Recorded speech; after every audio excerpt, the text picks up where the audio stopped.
criminals are using AI to build code faster. You don't need to be a software developer to build your own malware. They just make the barrier for entry for cyber criminals as low as anything else that we've been seeing being used with AI. Yeah. At a higher level, you have nation states. On the second level, you have organized crime.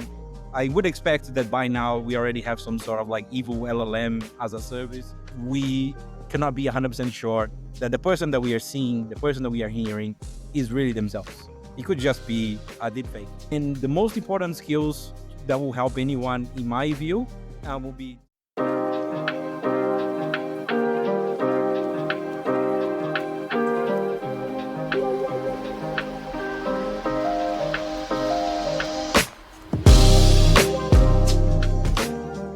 Hello and welcome to the Enterprise Tech Talk podcast. I'm your host, Saumitra Kalikar. In today's episode, we are going to explore a topic which is increasingly becoming impossible for organizations and senior leaders to ignore, and that is weaponization of artificial intelligence. Now, we often frame AI as a productivity accelerator, innovation engine, and competitive differentiator. But AI is also being used increasingly by cyber criminals, by organized gangs and groups, and some nation states as a strategic weapon. And enterprises are becoming increasingly the center point of that conflict. So to discuss what weaponization of AI actually means for organizations and how they can prepare for it, I am joined today by David Luchi. David is the head of information security at Flybuys. David, welcome to the podcast. Thank you for having me. So David, before we get started, would you mind providing just a brief overview of your professional career and what excites you to be in the cybersecurity industry? Sure. I'll try to be as brief as I can. My career started back in Brazil. So I'm originally from Brazil. And back in Brazil, I started at the early entry-level roles in cybersecurity as a SOC analyst. And this was my first experience professionally working in cyber. And it got my attention like nothing else. So before that, I dabbed in a bunch of other different areas within technology. But something in security caught my attention. I love that mindset of like having a puzzle and trying to solve a puzzle. And when I joined in a SOC team of a gigantic bank back in Brazil, it felt like I was in a kind of crime scene unit, try to solve a crime scene every single day. My job, and every day was different, and I had a multitude of different tools to play around. So it sparks my interest, and I hyper focused on that and double down in security. Since then, I've worked in security for 15 years in all areas you can imagine. Back in Brazil, still, I progressed in the ranks in the SOC team, and then jump laterally to threat intelligence, threat hunting, a little bit of like reverse engineering, working with law enforcement in some bigger campaigns. So being involved a little bit of everything. Did a little bit of risk and compliance as well. And when I migrated to Australia, my first experience was around cloud security. So I started doing a lot of consulting for cloud security. And after doing that for 4 years, and seeing that my advice to heads of security and CISOs was pretty much the same all the time, then I thought to myself, like, I should take my own advice and see how good my advice is. So I took a role as a head of security for a company, and he was very impressed to see that it's not rocket science. If you follow the basics and you do the basics really well, it actually makes sense. So I took my own advice and continue my journey as a security leader in the corporate world now. But since the topic is AI, a little bit of my experience as well, kind of like in parallel, a little bit earlier than cybersecurity.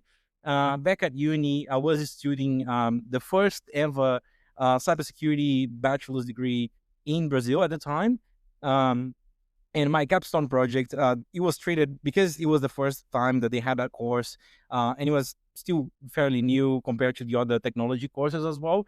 they didn't have a basis on how to build the course and how to guarantee that they are studying something new and it has a good quality. So they decided to take it to a master's degree kind of level of excellence. So if they miss it, at least it will be pretty good compared to any other courses that will come up afterwards. So my research capstone project at uni was not just a simple capstone project; it was slightly bigger than that. And at the time, I was already quite interested in science fiction and everything like that. And AI was completely different back then. I usually like to joke around that my uni research was what now is considered the T in ChatGPT. I worked with some extremely bleeding edge pattern recognition algorithms that now it's pretty much uh, nothing compared to the LLM we have nowadays. But back then, it was the most like bleeding edge technology. I applied that to cybersecurity. And back at the time, I was working in threat intelligence, and most of my work was preventing phishing to get into our customers.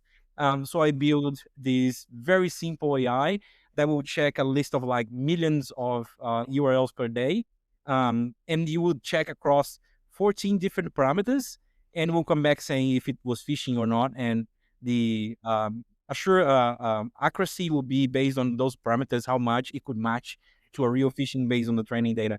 And since that time in uni, I still continue my trajectory in cybersecurity, but I always been very interested in AI and always been playing around with everything that came in the last decade or so. So really nice to see that almost all my science fiction dreams became reality now, or they are about to.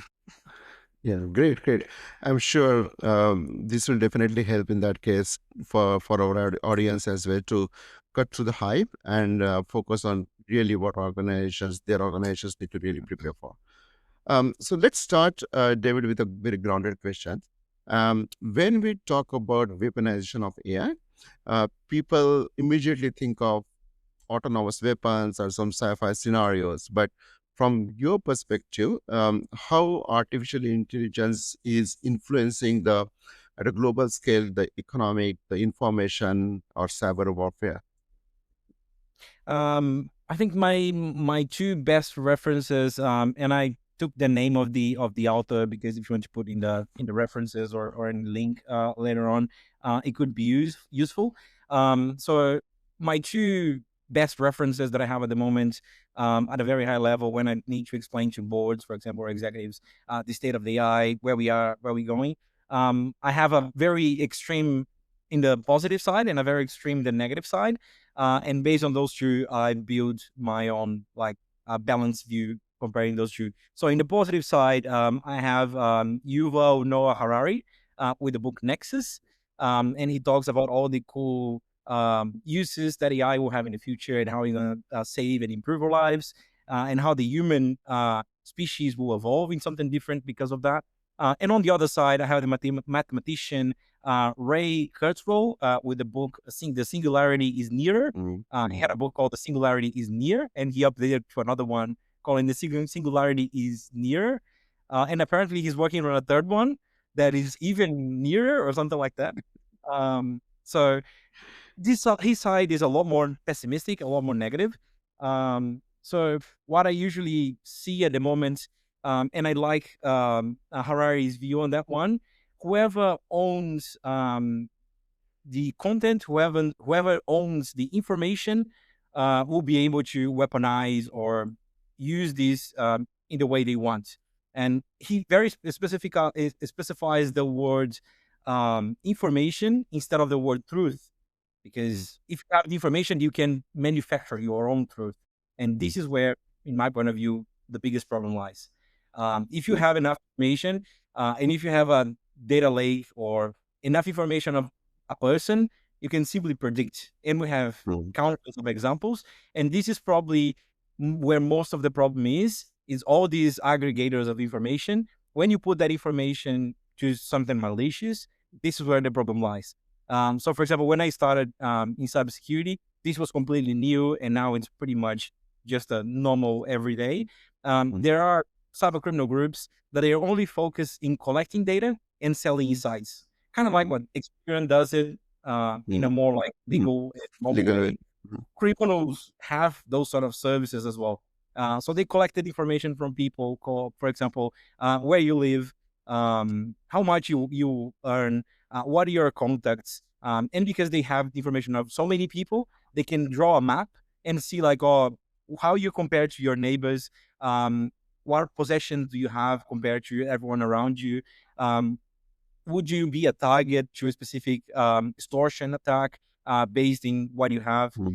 So everything you post online or everything that has any sort of digital footprint, this is where most things can be used against you. And it's really the hardest problem to tackle. Yeah, that's good.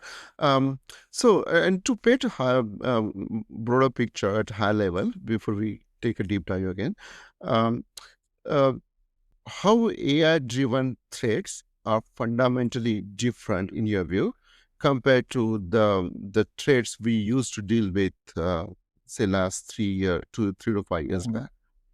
Or what's fundamentally changing when we talk about AI-driven threats? Mhm. Um, Well, as everything else, AI just makes everything more accessible.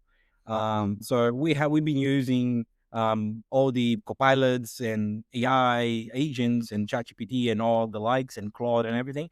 Um, we know we can produce code, and we know it's similar to humans. It has a margin of error. AI models is roughly around 20%, give or take, different models. 80% is still pretty good. And as I said, if you are not doing anything legal, you don't really care if you cause extra damage because it misbehaved and deleted stuff that was not supposed to delete. It actually helps in those cases. So criminals are using AI to build code faster. You don't need to be a software developer to build your own malware.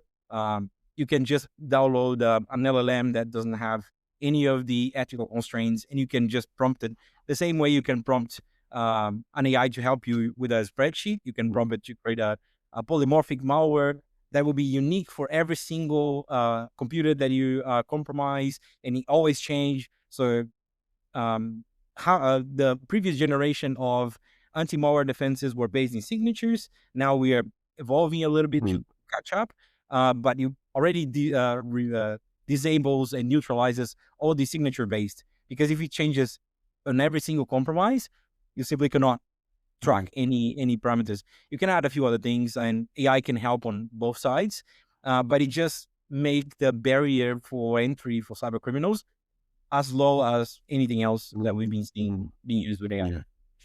That's good. And you touched about some of the actors, right? So like organized groups, etc. And I just want to unpack that a bit more. Based on your experience and knowledge, well, so which are those organized groups or even the nation states which are actually leading in these attacks across the globe?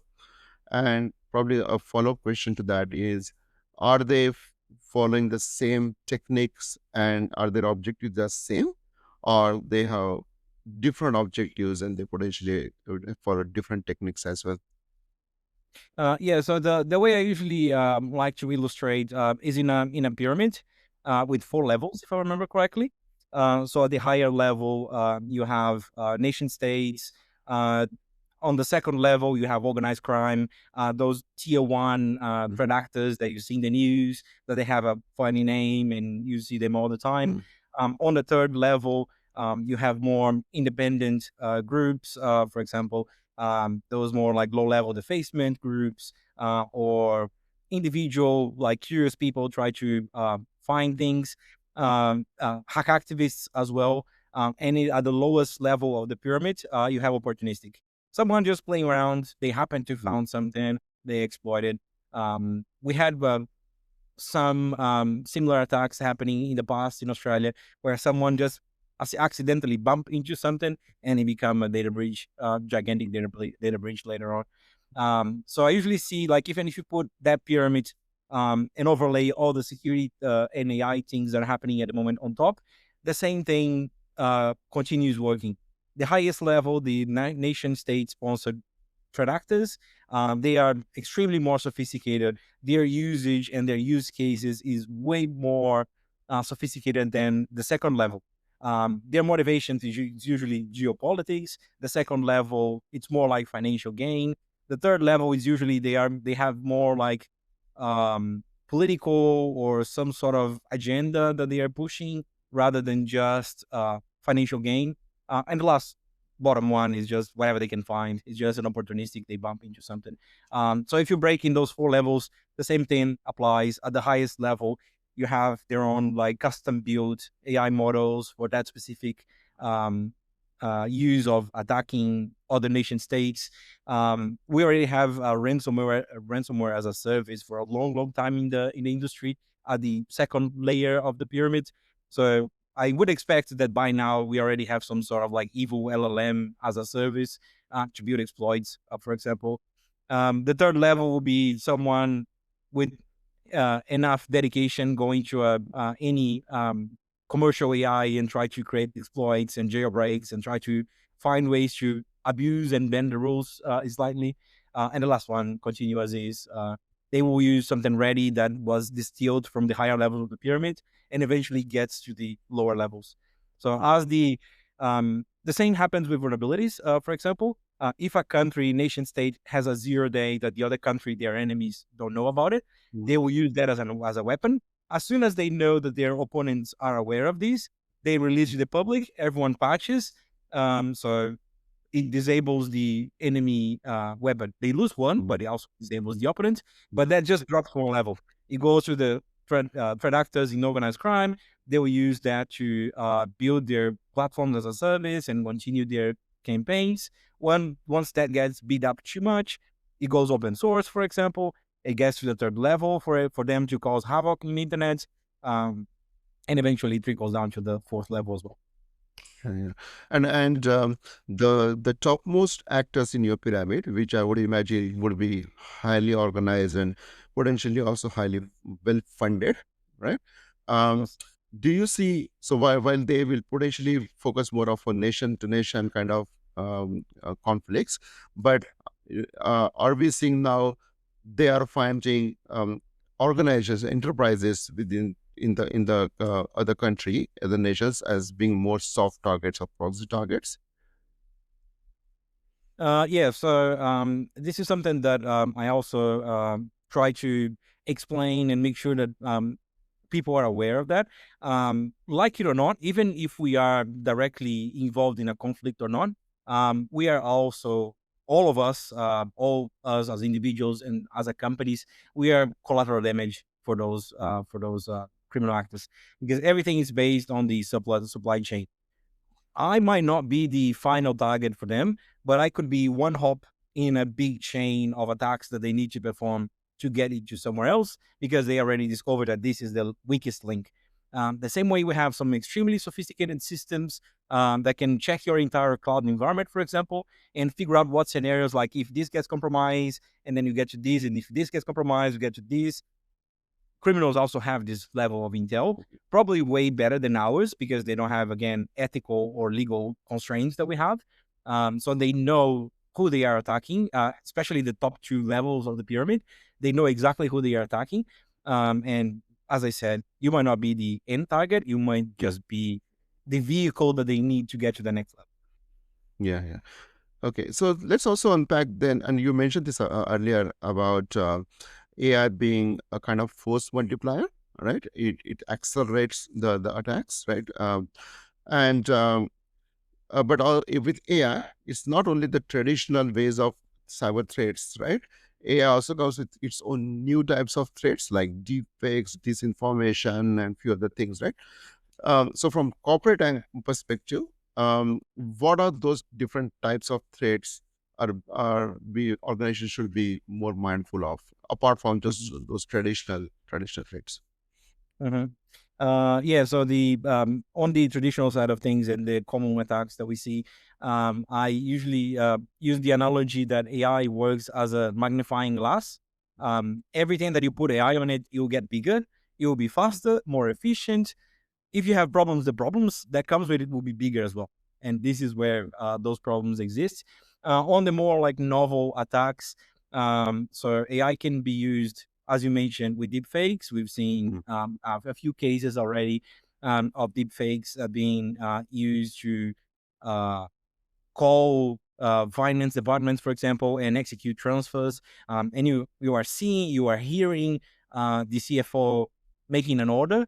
So most people would simply accept it, no question. Now we are adding more human controls on, like, you need to hang up and call that person in a different channel, or speak with them in person if you can, or anything like that. That because we cannot be 100% sure that the person that we are seeing, the person that we are hearing, is really themselves. It could just be a deep fake.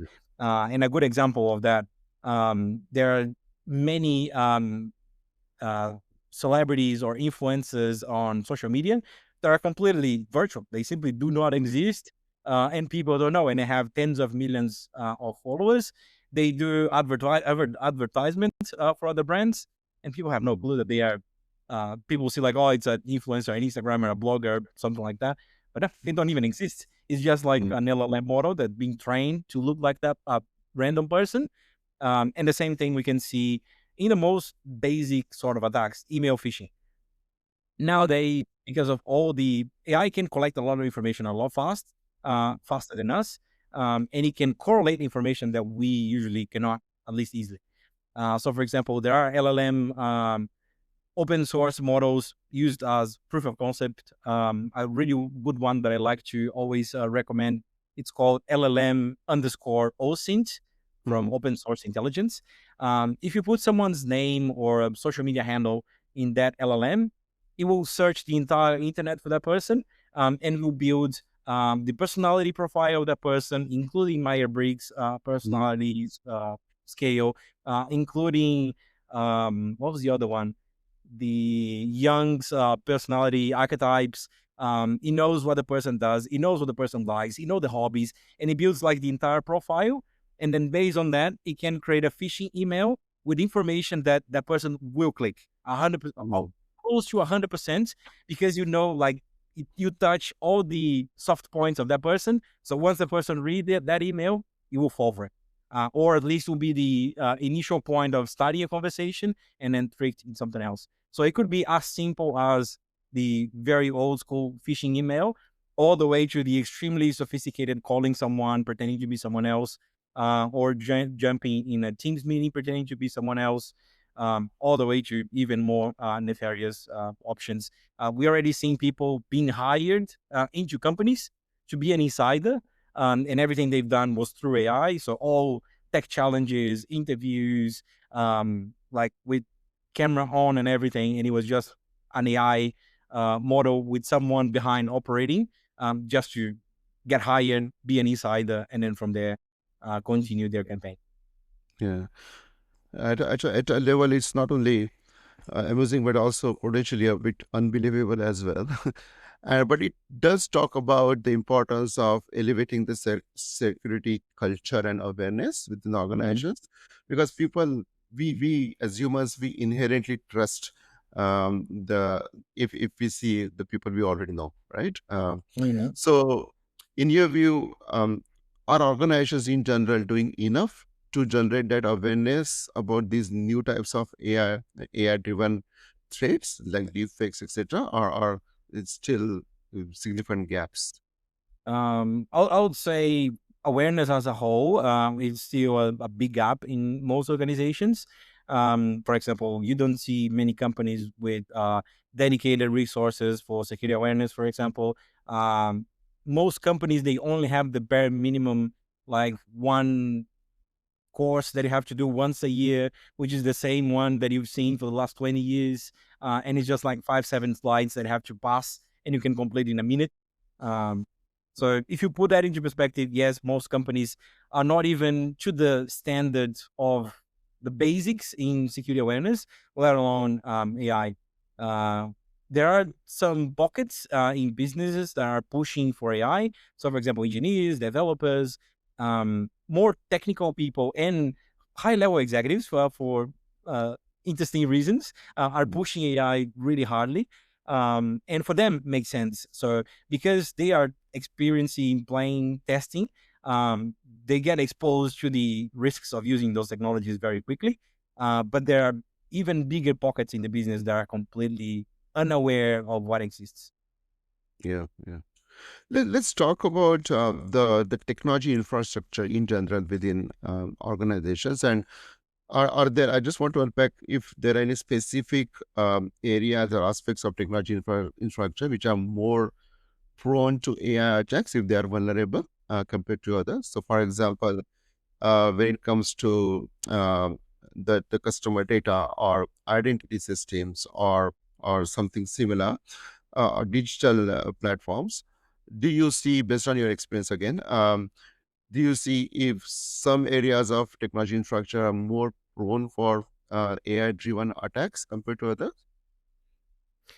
Um, no, I would say it's pretty much the impact will be enhanced, and it will be across pretty much everything.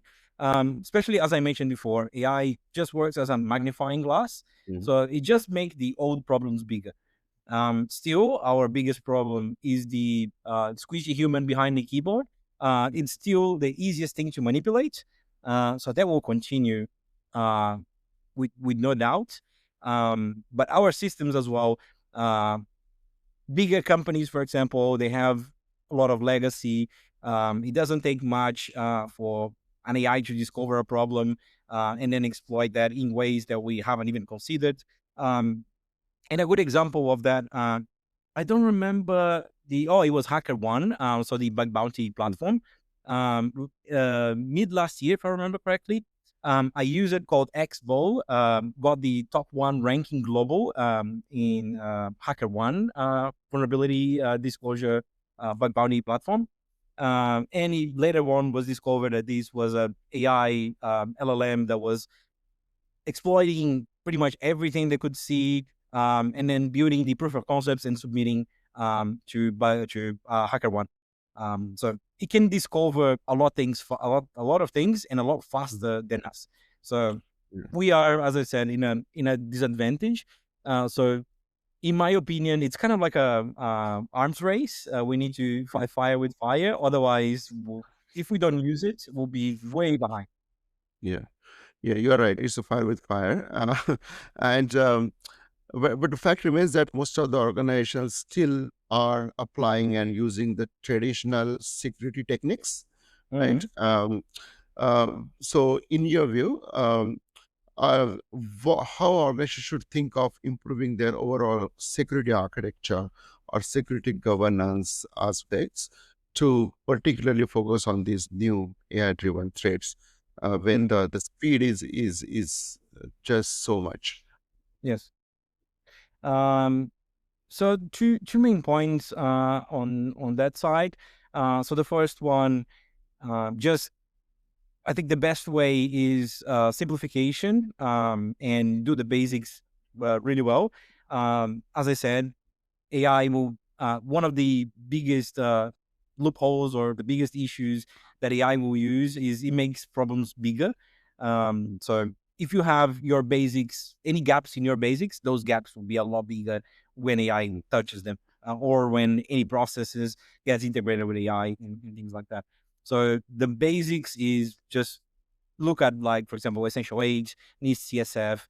Um, it's not rocket science. And as I mentioned in my intro, I took my own advice, and it was just like, let me read that book, select everything that makes sense and it's applied for the company that I'm working for, the sector that I'm working for, the country I'm working for. Do the basics and be extremely well in every single metric, operational metric for the most basic things.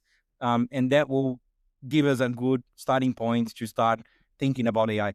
The more you have, the easiest it is to lose control of things, and it gets harder to keep track. So if you can simplify systems, if you can simplify processes, remove legacy, remove tech debt. I know this is more like a ideal world kind of scenario, but we need to invest in that area. Otherwise, it's just like a big house of cards, and eventually one thing will trickle and everything will fall once the small We probably have seen that joke, image that it's on how the internet works, and it's like a bunch of things in a very tiny piece at the bottom called like AWS or DNS or something like that. So if that small thing goes away, everything that it uses that kind of falls with it. So that's the first side. And the second side, also based on my experience, what I've been playing with AI myself, and also following again Harari's view. He uses an analogy in the book that humans, we organize ourselves because it makes easier for us to share information, to communicate, and by doing that, creating companies and organizations and bodies and things like that, we can expand our throughput of building information and building knowledge. So working together makes that help. AI, and now what we're trying to do is, okay, AI thinks faster than us. Just to simplify the calculations, AI thinks 10 times faster than us. So let's try to put that algorithm into our systems and see if that works. And it's usually not working, at least in the first tries. And the reason is more often than not, governance gets forgotten. AI is so fast. There's all this hype every day. If you look at the news, there's a new groundbreaking discovery. There's a new model that is way more incredible than the one before. So people forget about the risks a little bit, take a little bit more risks that they are considering. So governance is one of the things that we need to focus on. And just to illustrate and to finalize that point, I don't remember the name, but there was another mathematician that said the other day that what we got, AI uses algorithms to build its logic and get to its solutions and predicting text and things like that. But we humans, we had to collaborate between ourselves. We also created our algorithm, our analog algorithm, and we call it bureaucracy. Or processes, if you want to be more on the safer side. But what you're trying to do is like we build that process analog that works at our pace because this is how fast our brains usually process. So it's built in that way because we humans work in that way. Now we are trying to bring that thing that works 10 times faster. If we simply drop in our algorithm or in our processes in bureaucracy, yes, you will run a lot faster, but AI will be in the middle and humans will be at the end. And it will be a lot harder for the humans to communicate with each other and to coordinate with each other because they still can only do the process at their human speeds. So that creates a disconnect. So governance tries to slow down these new technologies in a way that our brains can understand and we can process enough information and make better decisions in a timely manner. But that also means that we need to say no to a few things. We need to be a little more careful with some things. And some people get a little bit pissed and they want to be part. There's the FOMO thing. They want to be part of the whole AI journey. And I am a big supporter for AI. But the more we progress, the more I see people throwing their risk concerns through the window and just going head on. So a good example is the new Molten bot. It was Cloud bot and renamed Molten bot. The number of security issues that I've seen in a 5-minute overview in that, it's simply mind-boggling. But I know a lot of people using that, and I'm really scared of what could come out of that one, just by how much power that could have. Yeah, no, I agree. Just to touch, I think you briefly touched upon this, but just to unpack a little bit on the frameworks we have traditionally used for security capabilities, right? Like NIST and all. Do you see are those frameworks are now evolving to accommodate new AI specific risk controls, etc.? In principle, all the same foundational controls and considerations still work. The frameworks that we have definitely are not where near what they should be. There are some efforts, and we are making some good progress. But as I mentioned before, we can only move at human speeds, and the technology itself is evolving a lot faster than human speeds are able to get together and get agreements and produce and test those hypotheses. Another example, crypto exists for slightly longer than AI and hasn't been fully regulated yet. So it's still an kind of a gray area, and it's slightly older. So AI will take a while for us to catch up. Bodies like NIST, the US one, CISA, and Cloud Security Alliance, CSA, they published some really nice guidances, very high level, very early days, but we are making good progress in that area. I've seen some nice progress. I've seen some of the drafts that are being published now, and we are making good progress. But still, there's quite a lot for us to go through. They still have a lot of gaps. Yeah. Okay, let's discuss a little bit about the AI solutions themselves, and how organizations should be approaching the security around those solutions, right? And what I mean by that is the new attack surfaces AI solutions actually create. For example, prompt injection in the standard um, uh, Gen AI scenarios, or the new agentic AI scenarios, which will potentially bring entirely new attack surfaces because they are AI agents which are fairly autonomous, right? So you need to then consider identities and other access controls for AI agents, right? What's your guidance at a high level to organizations and secret people who might be listening to this as to how they should be thinking of these new attack surfaces, and what are the basic mitigations they should be considering before jumping to ahead? So yes, every day we see new uses for AIs, and there's good use cases. You can summarize a lot of things. You can automate a lot of things. A lot of the low value work that we do can be automated through AI as well. Especially in security, that there's not a lot of security professionals in the industry, and in the AppSec space, DevSecOps kind of space. If you look at the ratio of an engineers to security, it's usually, in a good scenario, 10-1. So you have 10 engineers for every one security engineer. If you see anywhere else that is better than this, you are winning. So security, the biggest problem in security is reach. As everything else, like developers are publishing a lot more code using AI assistants, for example. Their confidence is lower in the code because they are not reading every single line. It's AI building chunks for them. But on the other end, I still have the same number of security analysts, security engineers, application security looking at that code. So we need to scale as well. And the best way I can see AI helping us is scaling horizontally. So instead of having one single human engineer in every single team, which is something that I always try to build in my career, in my teams, and it always was a gigantic challenge.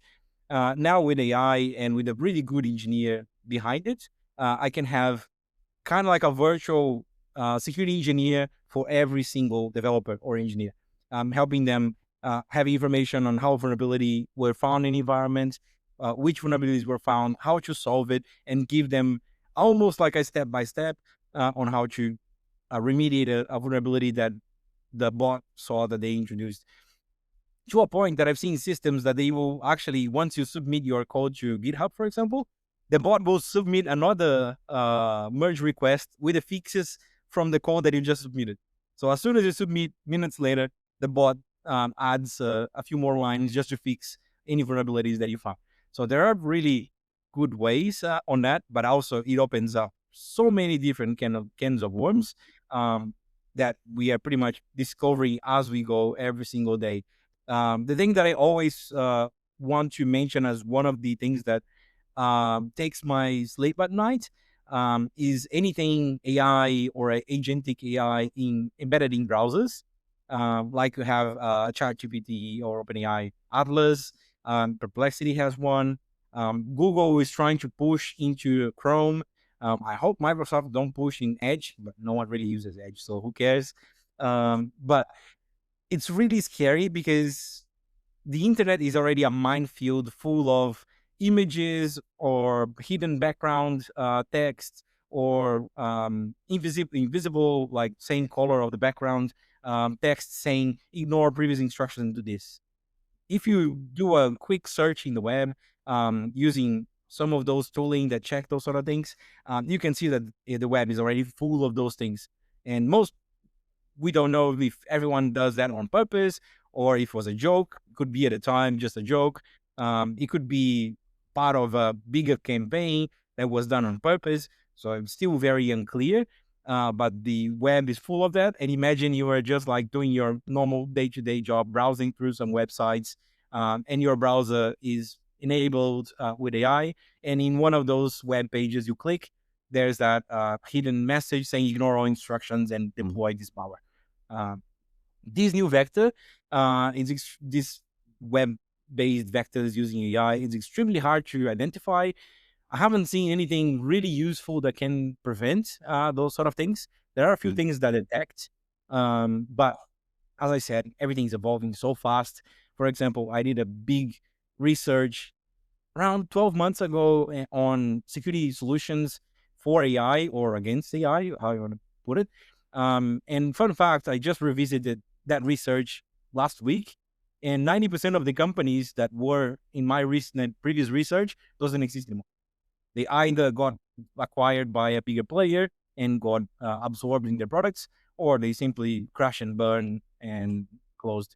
So if the companies that are building those tools to protect us, they are trying everything and see what sticks. So if for them it's harder, for us it will be even harder because we're pretty much unprotected for some things. But as I said, for the most like traditional side of things, at least the same basics that we've been always doing still works. So at least we can double down on those, and it will give us any chance to continue fighting. Yeah, you're right. This is a rapidly evolving field.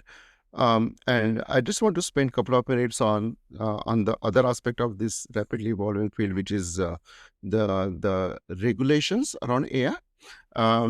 Now we know that. So, for example, EU is coming up with has come up with the AI Act. Potentially, US is coming up with. China is coming up with. It looks like there is still not a very consistent approach for AI regulation. So, a couple of questions, if I may. One is, do you see in the foreseeable future there will be more common consensus around AI regulations across the globe, or kind of countries will continue to have their own specific AI regulations? And the second is coming back more specific to Australia. What is Australia doing when it comes to the AI regulations? So let's try to touch those points without getting too political. But what I kind of like forecast that is going to happen is, as the global conflicts will continue to keep up and continue to increase in scale, the regulations on AI will speed up as well, because it will be seen as a part of national security or national autonomy in some cases as well. But it will get to a point that the whole planet will gridlock. So we don't have enough resources for everyone to build. Let's say we're going to get to a point that no country trusts each other anymore, in all the tensions between Russia, China, US, and all that. So it creates a lack of trust, and then countries will start building. And I've heard this in European countries as well. For example, we need to build our own data centers. We need to build our own cloud providers. Otherwise, if we like have a disagreement with US, they can simply shut down our entire nation or the entire continent, because like 1/3 of the internet runs in AWS at least, or Google, and you can, or Microsoft. If you combine all three, you have a good portion of the internet. So US could pretty much shut down any country if they wanted to. Russia and China, they probably will do the same. So I assume that eventually people will try to build their own models, their own infrastructure, but we don't have enough resources for everyone to build their infrastructure. So it probably will end up at some point in that standstill situation.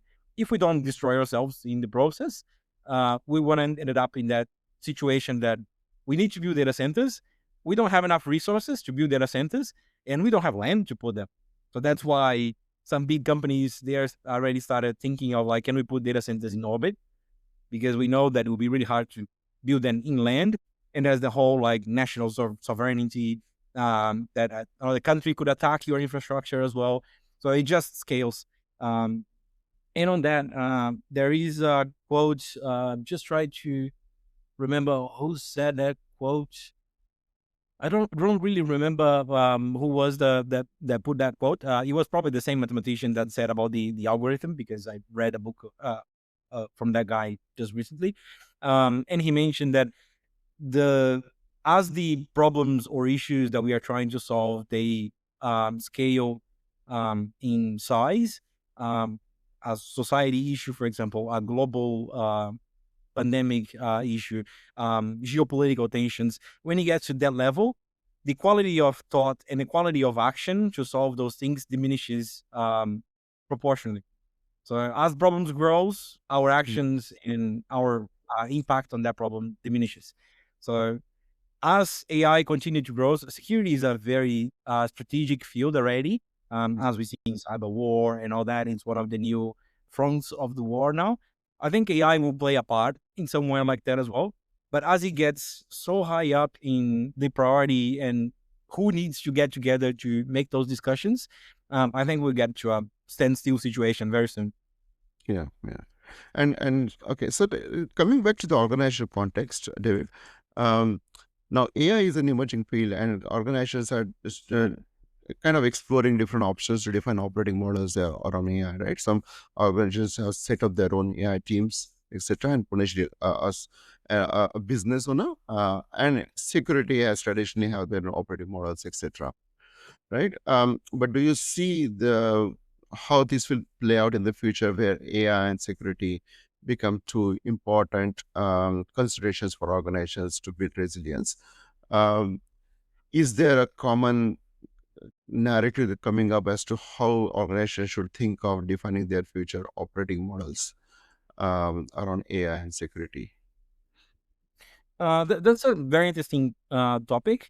I had some thought on that, but honestly, I haven't seen much in what I can see in the industry to talk about, like more like not on the resiliency side, and how like a more like fundamental strategic piece AI can be in business. Um, I'm not 100% sure that we are at that point to start having those discussions yet, because everything else is so immature at the moment. Um, but I would see that it would play a big part in organizations in the near future. Just by, as I mentioned before, AIs can work at least 10 times faster than us humans. So in some very specific key areas of the business, in some very specific automations, it will be common sense, and it will be commoditize some certain things that they have to be, let's say, real time. Things that are not real time now, because we are humans, it takes a while to process, or it has to go through some sort of approval flow, let's say like a home loan, for example.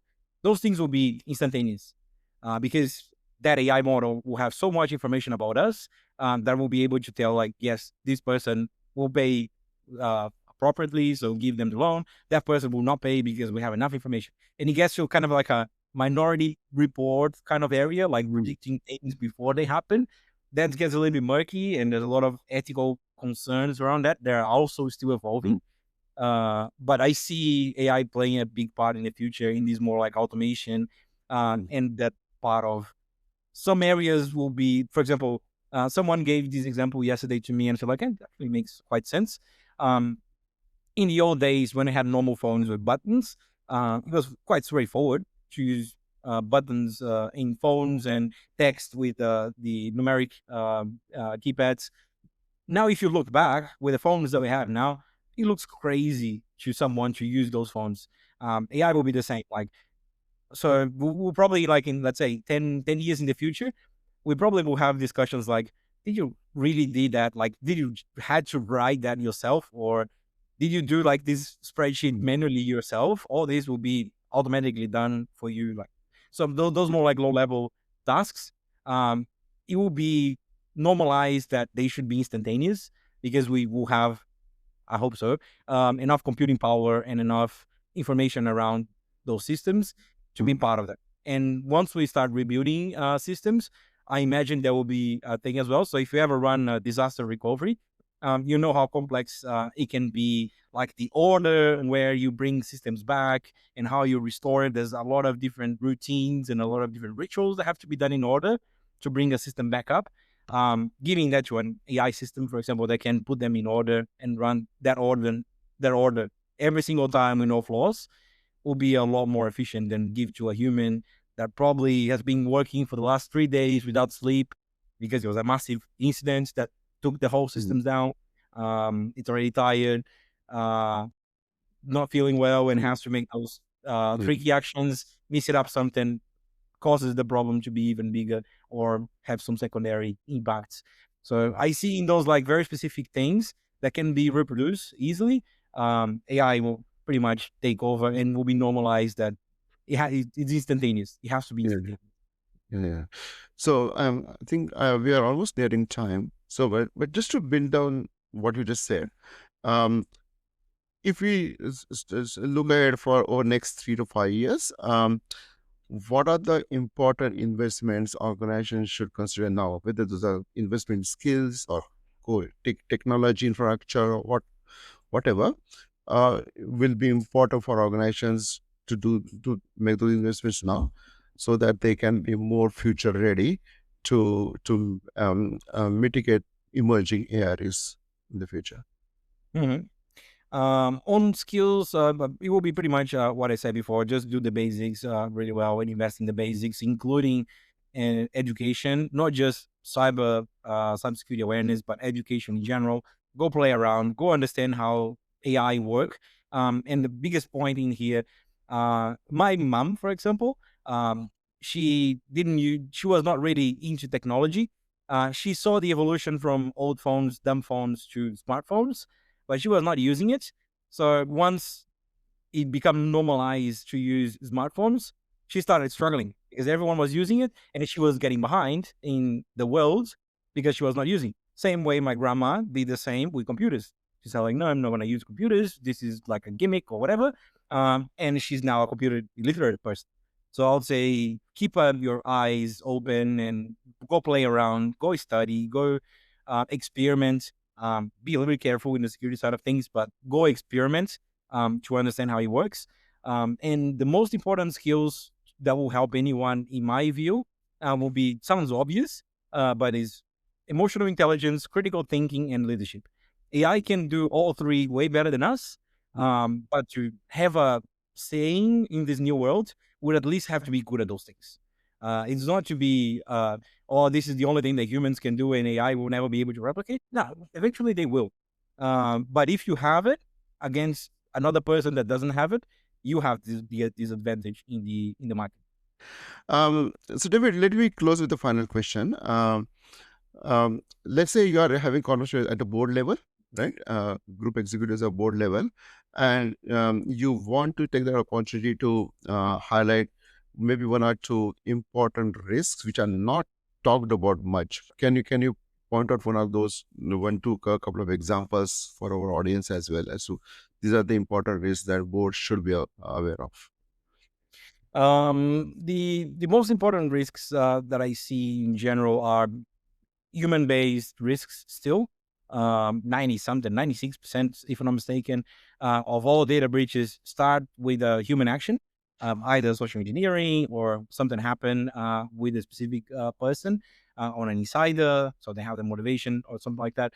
So all those things that involve the human element are probably the top risks that companies should be focusing on. It could be, as I mentioned, security, hygiene in general. So at least you are not vulnerable with the very basic things. So now, like all the Australia situation, for example, have proper patching in your laptops, disable macros, all the very basics, control applications in devices and things like that. So those very basics, you can trust that people will be at their best, but you never know. So insider threat could also be a problem, and social engineering. So, and with social engineering coming ransomware, phishing, all those other threat actors. So everything that involves the human element, either the element being external or internal with the intention to attack you, or even by mistake. So data loss, DLP also gets involved in these areas. Yeah. No, that's a good point, because we can think of some big things we need to do, etc., to mitigate against AI risk. But at the end of the day, as you said, so this standard and smaller things like generating more awareness within the organization around security culture, right? And then doing these mundane things like regular patching, etc., they help a lot in terms of mitigating against risks. So, David, thanks for your time. It has been really a grounded discussion and good insights for our audience. It was a pleasure to host you. Thanks. Thank you for having me. Great conversation. Hope you liked today's episode. Please subscribe us on YouTube, LinkedIn, and X platforms. Also, if you are passionate about any such enterprise technology topics and want to participate in the discussion, please reach out at inquiry@enterprisetech.com. Also, please visit the website www.enterprisetech.com for more details.